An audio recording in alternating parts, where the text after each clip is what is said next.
My world just flipped upside down when my husband Cameron came home and told me that he'd been having an affair with a woman that he worked with.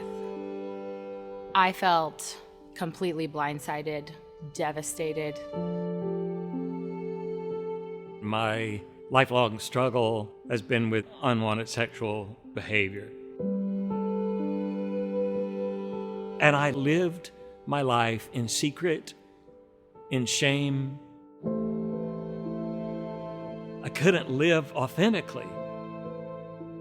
I've struggled with lust and pornography probably since I was 10, 11 years old.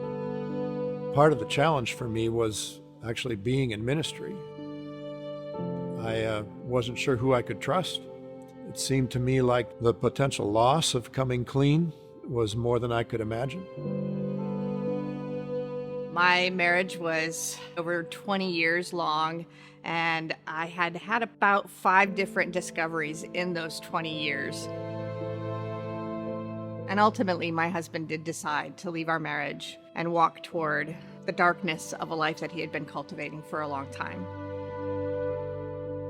I was confused about what was true, what help was offered, and what hope could be found for healing.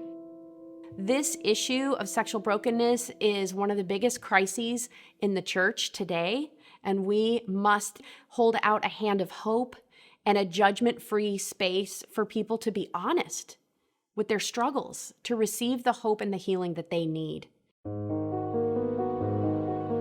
The mission of Living Truth is to help men and women who are struggling with unwanted sexual behavior to find freedom.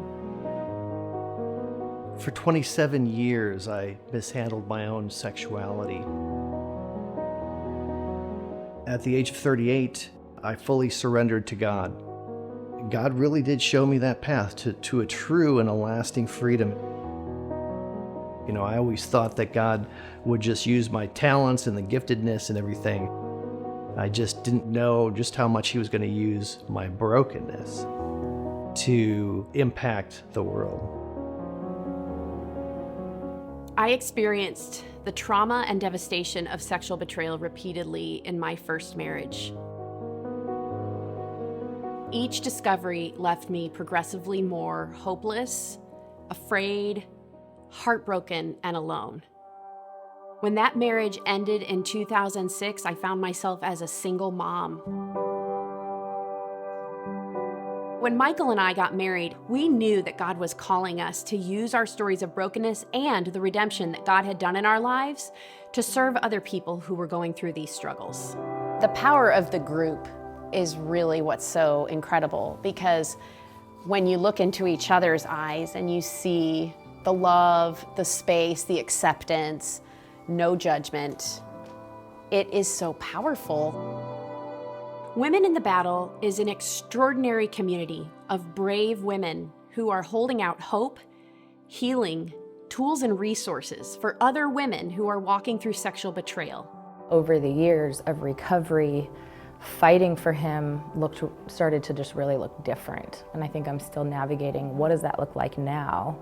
I first heard about Women in the Battle as an option, and I felt so relieved that there was something, there was hope.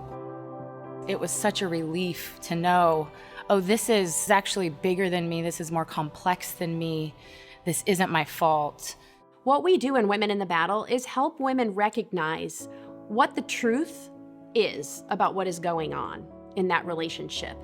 And so this clarity can give women the information they need to recognize the truth so that they can know what their next steps forward are. And I'm trying to really frame it and keep in mind that that's an opportunity for deeper healing. Over the course of time, what Women in the Battle helped do was bring light and clarity through a lot of different means for me to know that recovery was not happening in my marriage. I was able to little by little start to gain confidence in knowing what I could control. Welcome to Men in the Battle. This fellowship is not the cure for unwanted sexual behavior. It is one of several components that make up the path to freedom. Men in the Battle is an incredible community of men 18 and older who struggle or have struggled with unwanted sexual behavior. One of the best things about Men in the Battle is when you kind of break the ice and you get into that first meeting, you realize, like I did, that you're not alone. And I felt that. I felt that from the first moment I walked into a meeting, that these guys, they get me, that they understand me, that they accept me. It's about men really becoming the men that God intended them to become. There's strength in hearing another man's struggle.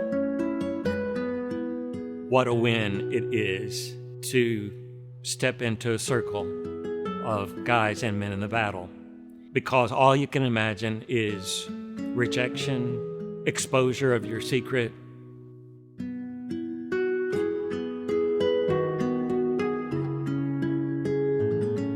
But there's a life beyond your confession. There's a life beyond letting your secret out that will set you free. What I've experienced instead of shame is just this incredible grace and love and hope, the unconditional love of the Father in heaven just expressed through the hearts and lives and eyes of other men.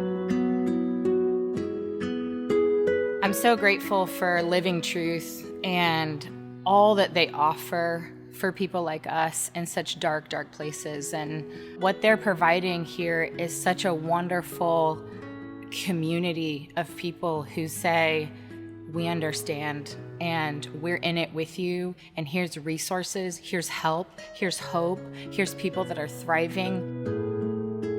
There's life again for us. This isn't the end for us. This doesn't mean our life is over, because it's not. And in many ways, for both my husband and I, our lives have just started.